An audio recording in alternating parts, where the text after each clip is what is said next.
Bore da, Teleri Fielden dwi'n ffarmio yn Nant Gwynant yng nghanol Eryri.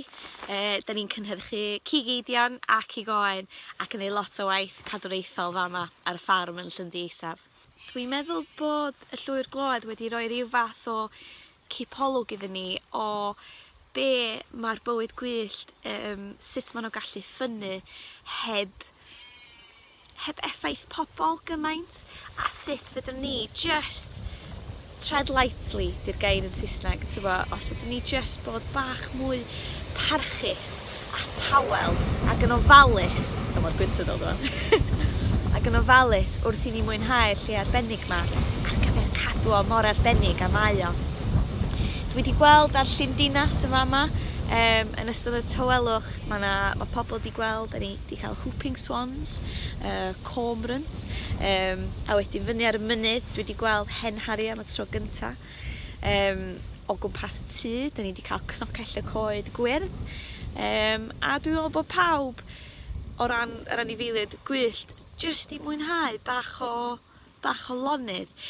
Pethau bach, da chi gyd yn gwybod nhw, sbwriel sydd da ni wedi gweld ar y traethau yn Lloegr wrth i'r lockdown cael ei godi. Llanas y bob man a'r sbwriel yn mynd i'r môr ac i'r dŵr yn gyffredinol. Felly, come on, just pigwch o fyny, pigwch, os da chi'n gweld sbwriel pobl eraill, pigwch hwnna i fyny.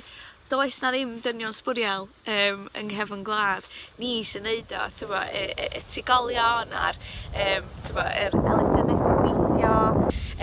Just, please, newch yr ymdrech. Mae'n neud gymaint o wahaniaeth.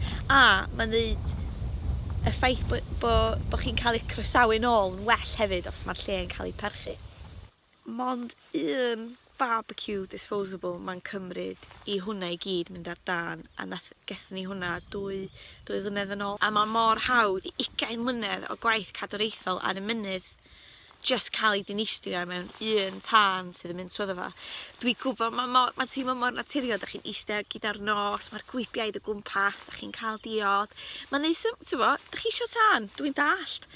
Ond just meddyliwch am y bywyd gwyllt, am yr adar sy'n nythu, sa hwnna i gyd yn cael ei ddifetha just gan un tân. Felly, please, newch o, os fedrwch chi cael tân ar y campsite neu rola arall, gret, ond dim ar y mynyddoedd, a hyd yn oed dim wrth ymyl y llyn. Mae'n hawdd iawn iddo fo mynd syth fyny'r allt. Un peth arall, dwi'n ffarmwr, felly'n amlwg dwi am dweud am giatia.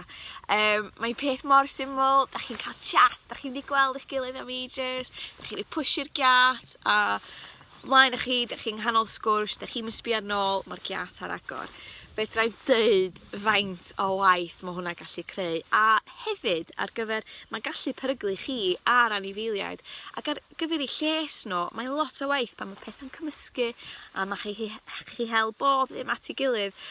Mae'n lot o waith, mae'n anodd, mae'n anodd i roi hefyd, gorau neud pethau ar y weekends yn dydi?